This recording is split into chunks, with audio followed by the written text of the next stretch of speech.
Good morning viewers, my self doctor Pranata Saini. आज हम BEd first year के drama and art in education paper के अंतर्गत रेखांकन अर्थात ड्राइंग के बारे में स्टडी करेंगे। रेखांकन जैसा नाम से ही पता चलता है कि रेखा ये चित्रकला के जो मुख्य तत्व है उनमें से एक है रेखा। तो कोई भी चित्र जब हम बनाते हैं तो उसमें रेखाओं का अपना ही महत्वपूर्ण स्थान है। और रेखा किसी चित्र को जब हम समतल सरफेस पर या भूमि पर जब भी चित्र की रचना करते हैं तो उसमें सबसे पहले हम रेखा ही बनाते हैं। और इन रेखाओं को किसी समतल चित्र या भूमि पर बनाना अंकन कहलाता है। और ये जो समतल चित्र बनाने के लिए हम क्या करते हैं, इसके लिए हम रेखा का प्रयोग करते हैं। तो रेखाओं का प्रयोग कर हम किसी समतल चित्रतल या भूमि हम जिसे कह सकते हैं, चाहे वो कोई कागज हो, चाहे जमीन पर ही हम क्यों ना बनाएं या दीवार पर जो बनाते हैं या एनीथिंग एल्स, जो भी हमारा सरफेस होता है समतल जिस पर हम चित्र बनाते हैं या उस पर रेखाओं का जो प्रयोग करते हैं तो उसे अंकन कहते हैं। और रेखाओं का प्रयोग करने पर इस अंकन को रेखांकन कहा जाता है। रेखांकन कहा जाता है अर्थात भूमि पर चित्र, या हम इसमें एक चीज और ऐड कर लेते हैं, चिन्ह। कोई भी चिन्ह अंकित करना वह तो अंकन कहलाएगा। और इसी समतल भूमि या जो चित्र तल है या पटल है उस पर हम रेखाओं का प्रयोग करते हैं तो वो रेखांकन कहलाता है। और हम जानते हैं कि जैसे जैसे मानव सभ्यता की शुरुआत हुई, आदि मानव ने रेखाओं के माध्यम से ही अपने जो चित्रकला है उसकी अभिव्यक्ति की थी। वो पहले गुफाओं की दीवारों पर ये चित्र बनाया करते थे, उसमें केवल लाइनिंग्स का ही प्रयोग किया जाता था। और इस प्रकार धीरे धीरे हमारी कई प्रकार की जो शैलियां हैं उनमें भी चित्र, जैसे हम राजस्थानी शैली है, अजंता एलोरा की हमारी गुफा है जिसके अंदर भी जो चित्र बने हुए हैं वह उनमें भी रेखाओं की ही प्रधानता ज़्यादा होती है। और इन रेखाओं को बनाने के लिए, रेखाओं को बनाने हेतु हम तूलिका, निब, ठीक है, साथ ही हम कह सकते हैं ग्राफिक चारकोल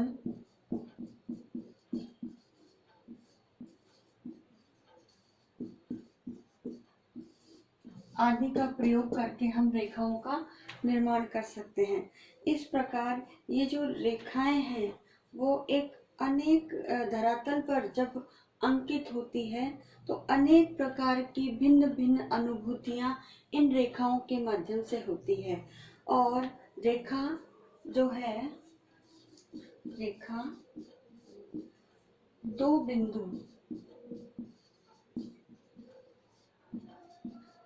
बिंदुओं के बीच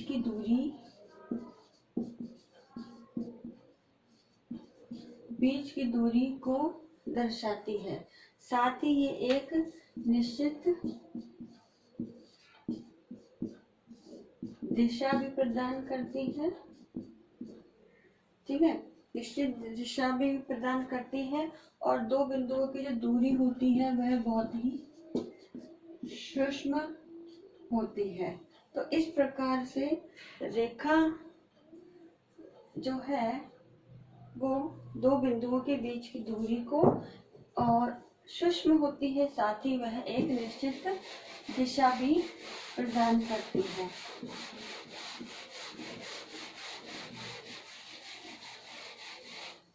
अब अगर हम कला के क्षेत्र में रेखाओं की बात करते हैं तो रेखा जो है इसका प्रतीकात्मक महत्व है रेखाओं का।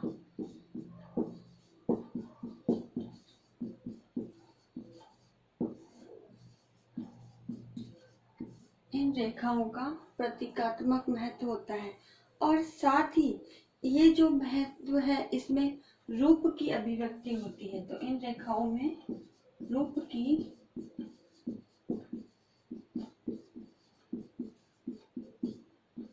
अभिव्यक्ति होती है और रूप की अभिव्यक्ति के साथ साथ इसमें एक प्रवाह भी होता है जो एक दिशा को इंगित करता है, क्योंकि हर रेखा एक रूप की अभिव्यक्ति के साथ साथ एक निश्चित प्रवाह भी हमें दिखाती है। साथ ही रेखा जो रेखा है उसका अपना एक आकार होता है। मोटाई पतलेपन के आधार पे इसका एक आकार भी होता है और आकार होने के साथ साथ इन रेखाओं में इनकी अपनी एक गति भी होती है, ठीक है, और इनके अंदर एक ऊर्जा भी विद्यमान होती है, क्योंकि हर रेखा अपने आप में पावर लिए हुए है। तो वो जो ऊर्जा है उस ऊर्जा के साथ साथ इसमें हम देखें तो इसमें कुछ प्रभाव भी शामिल होते हैं और ये प्रभाव जो है उस रेखा के आधार पर ये जो प्रभाव है इस प्रभाव में हमारे यानी ये जो व्यक्ति है व्यक्ति की मनोदशा को दर्शाते हैं। मनोदशा को दर्शाते हैं। तो इस प्रकार इसमें जो ऊर्जा है वो गतिज ऊर्जा के नाम से भी जानी जाती है। तो इस प्रकार जो भी विद्वान है व्यक्ति जिसको एक हम आर्टिस्ट कहते हैं, उस आर्टिस्ट में जब वो रेखाओं का प्रयोग करके अपने चित्र का निर्माण करता है तो उसमें रेखीय गुण की प्रधानता होती है और बिना रेखाओं के आधार पर हम चित्र बना ही नहीं सकते। इस प्रकार चित्र बनाने में रेखाओं का अपना महत्व होता है और रेखा जो है वो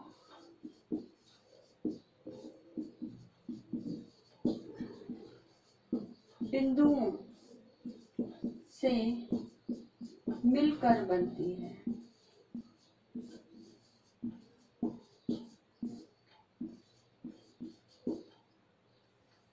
ठीक है, रेखा जो है वो बिंदुओं से मिलकर बनती है और हर बिंदु की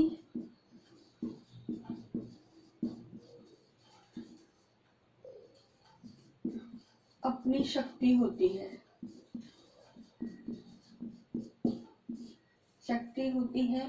उसी प्रकार हर रेखा की अपनी ऊर्जा होती है। ठीक है, that is most important thing कि रेखा जो है बिंदुओं से मिलकर के बनती है तो हर बिंदु में अपनी एक ऊर्जा होती है, साथ ही अपनी एक शक्ति होती है इसमें, और रेखा के अंदर फिर उस पावर के आधार पर अपनी एक ऊर्जा का इसमें ऊर्जा हमें उस रेखा एक ऊर्जा, एक दिशा, एक प्रवाह को दर्शाती है। अब हम करते हैं रेखाओं के प्रकार।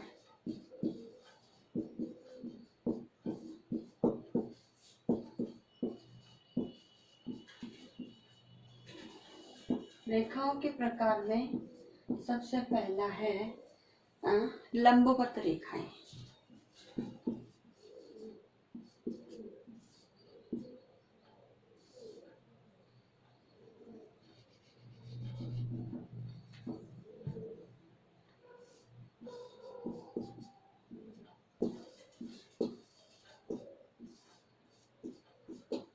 ये जो लंबवत रेखाएं हैं इसको हम वर्टिकल, इंग्लिश में वर्टिकल रेखाएं भी कहते हैं। तो ये इस प्रकार से बनती है। तो ये इन रेखाओं का प्रयोग भी चित्रकला के अंतर्गत किया जाता है। और ये लंबवत रेखाएं एक खड़ी रेखा के रूप में बनती है। दूसरी है क्षैतिजीय रेखाएं।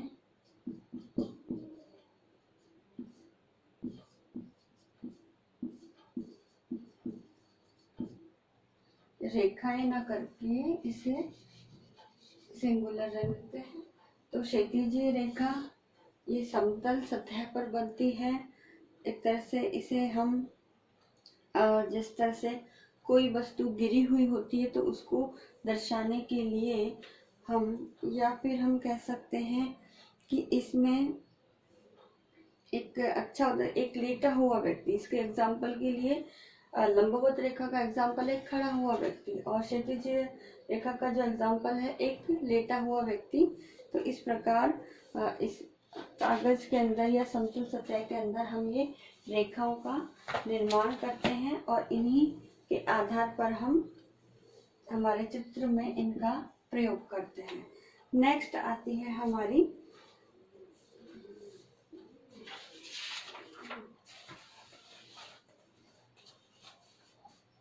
तिरछी रेखाएं।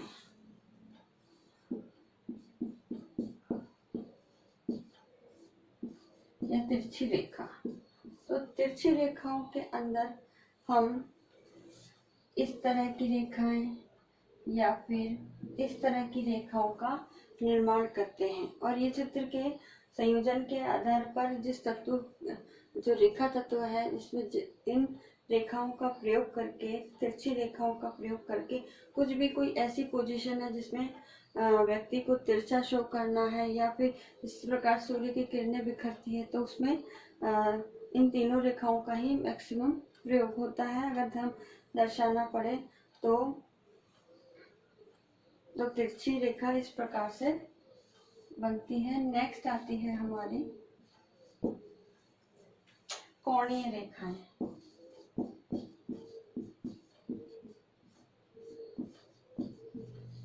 तो ये जो कोणीय रेखा है इसमें हम इस प्रकार से जो रेखाओं का निर्माण करते हैं ये कोणीय रेखाएं कहलाती है। नेक्स्ट आती है इसमें लहरदार रेखाएं या लहरदार रेखा। तो लहरदार रेखा में कुछ इस प्रकार से हम रेखाओं को बनाने का, जिसमें हम किसी भी, जैसे पानी की तरंगे हैं, कुछ इस प्रकार की शो करने के लिए हम ये रेखाओं का निर्माण करते हैं। नेक्स्ट आती है चक्राकार रेखाएं।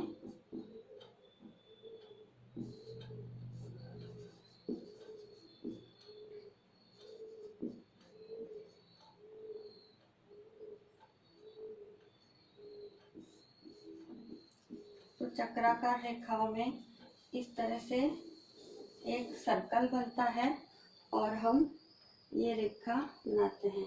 और जो लास्ट रेखा आती है 7 नंबर की, उसमें आती है पुंजीय रेखाएं या पुंजीय रेखा। तो जो पुंजीय रेखा होती है उसमें एक प्रकार से, जैसे सूरजमुखी के फूल की तरह कई प्रकार की ये निकलती है। तो ये एक पुंज का निर्माण करती है, जिस प्रकार से एक पुंज है, ठीक है। तो इसमें कई तरह के रेखाओं के उदाहरण भी देखने को मिलते हैं। तो ये रेखाओं के प्रकार हैं जिसमें एक आर्टिस्ट अपनी आवश्यकता अनुसार इन रेखाओं का प्रयोग करके किसी सुंदर चित्र की रचना कर सकते हैं। तो आज की इस वीडियो में बस इतना ही।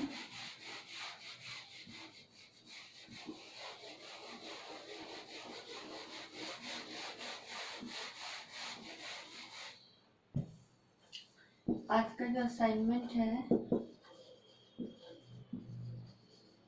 इस असाइनमेंट में क्वेश्चन आपको दिया जाता है, रेखांकन से क्या तात्पर्य है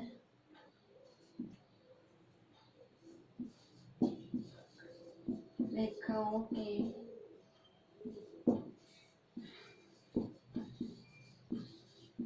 प्रकार बताइए। तो ये आपको इस प्रश्न का आंसर देना है आज के वीडियो के आधार पर, बहुत ही शॉर्ट में। तो आई होप ये वीडियो आपके लिए यूजफुल होगा। इस कोरोना महामारी के दौर में आप अपने घर में रहिए और सुरक्षित रहिए। फेस पे सीधा मास्क लगा के रखिए, लोगों से 6 फीट की सोशल डिस्टेंसिंग का पालन कीजिए, अपने हाथों को सैनिटाइज कीजिए या बार बार साबुन से धोते रहिए। Thank you.